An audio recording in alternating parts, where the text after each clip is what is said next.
Good morning, Bridge Kids! Today we are still talking about King David, and we're going to see how because of God's kindness that he showed to David, David wanted to give this kindness to others. Kind of how we see a reflection in a mirror, David is going to be a reflection of God's kindness to others. So we're going to play a game called Mirror Mirror, and Katrina's going to be the mirror, and Maddie is going to copy anything she sees Katrina do. And you guys at home, you can play too. So stand up and get ready to do what Katrina does.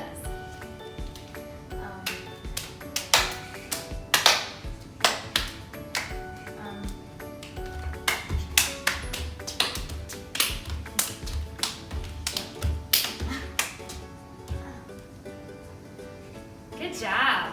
Okay, now Maddie's gonna be the mirror, and Katrina is going to copy Maddie.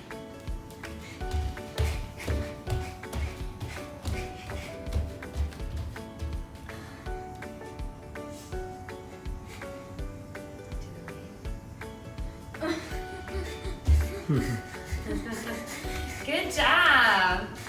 Good job. And so now we are going to sing praises to God.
Before time began, and after we've reached the end, you are over all things, Jesus, you alone reign.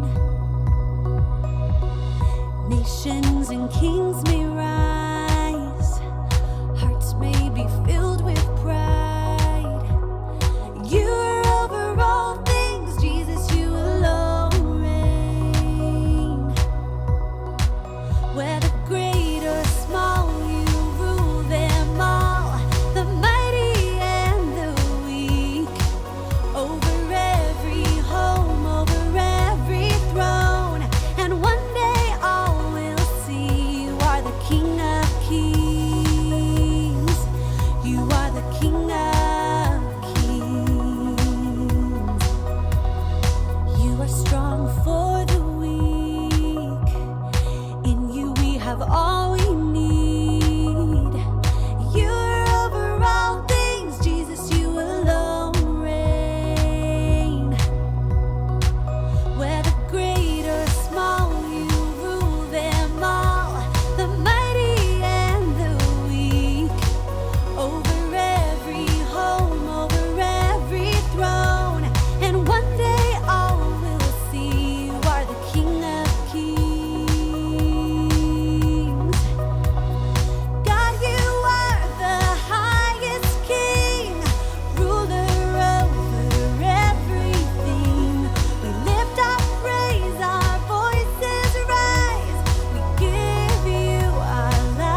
Did you know that one of the kindest things that you can do for someone else is to pray for them? So today we are going to pray for our neighbors, specifically the people who live close to us, because a neighbor, like Jesus taught us, could be anyone in our lives. But I believe that God specifically chose the places that you would live so that we can show the people around us Jesus. Now, some of your neighbors might be Christians, and some of them might not be. So I've given you a few ideas of things that you can pray for your neighbors. But if you know your neighbors personally, you can pray for them however you know and whatever you think is good. Okay? Let's do that now.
Do you remember Saul's son, Jonathan? Jonathan was actually David's best friend, and he risked his life to help save David from his father. And before Jonathan died, he asked David to make him a promise to show kindness to his family when he became king. So when David becomes king and Jonathan has died, David fulfills his promise, and he asks if there is anyone in the kingdom that is still related to Jonathan, and he finds out that Jonathan had a son named Mephibosheth. Mephibosheth, he had hurt his feet when he was a boy, and so he was crippled and could not walk. But David wants to show him kindness, even though at that time, if someone had been a part of the family line of the king, the new king would often get rid of everyone in that family just in case, so that they could not claim the throne. And Mephibosheth, being Saul's grandson, could have been a king. And so instead of David wanting to get rid of him, he brings him into his house. Let's watch and see what happens.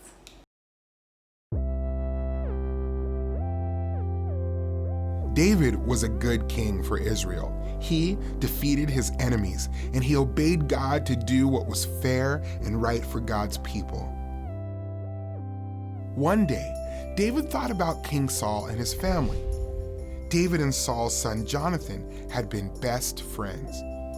He had promised to be kind to Jonathan's family. David wondered if anyone from that family was still alive. David said to one of Saul's servants, "I want to show kindness to someone from Saul's family. Is anyone still alive?" The servant said, "Yes, Jonathan's son. The one whose feet were injured is still alive." The servant told David where Jonathan's son lived. His name was Mephibosheth. David called for him to his palace in Jerusalem. When Mephibosheth arrived, he bowed down before David to show respect. "Mephibosheth," David said. Mephibosheth answered, "I am your servant." "Don't be afraid. I made a promise to your father, Jonathan, and I want to show you kindness for your father's sake." David told Mephibosheth what he would do for him. "I will give you all the land that belonged to your grandfather, Saul. Also, I want you to eat all your meals at my table." Mephibosheth bowed down. "Why would you show such kindness to someone like me?" he wondered. David made sure that Saul's servants would take care of the land and farm it for Mephibosheth. From that time on, Mephibosheth lived at the palace and ate his meals at King David's table as if he were one of King David's own sons. King David showed surprising kindness to Mephibosheth, even though he didn't have to. In a greater way, God shows surprising kindness to us. Because of Jesus, he invites us into his family and gives us life with him forever. How do you think you would have felt if you were Mephibosheth? He didn't have anything to offer David, but David was showing him kindness because of his promise to Jonathan. Similarly, we don't have anything to offer to God, but God is showing us kindness, the greatest kindness, because of Jesus. So this is a picture of the gospel, the good news, that God invites us to be a part of his family when we trust in Jesus. Now, when Mephibosheth had David's invitation, he didn't just say, "Oh, thanks for this invitation," and then go back to his house. No, he took the invitation and he went to David's house. So this is like us. When we get God's invitation, we have to respond. It's kind of like if you get an invitation to go to a friend's birthday party. The invitation isn't the party. If you don't go to the party, you don't get to enjoy spending time with your friend and playing the games and eating the cake. And so when we get invited to be a part of God's family, we have to respond. And one way that we do that is by making a profession of faith. What is a profession of faith? Well, it is telling others what we believe to be true about Jesus. And it is making a public commitment to following Jesus. And so that is something that you can do. And that's your first question when you spend time with your parents or whoever adult you're with. That's the first one that we're going to talk about as we review this lesson.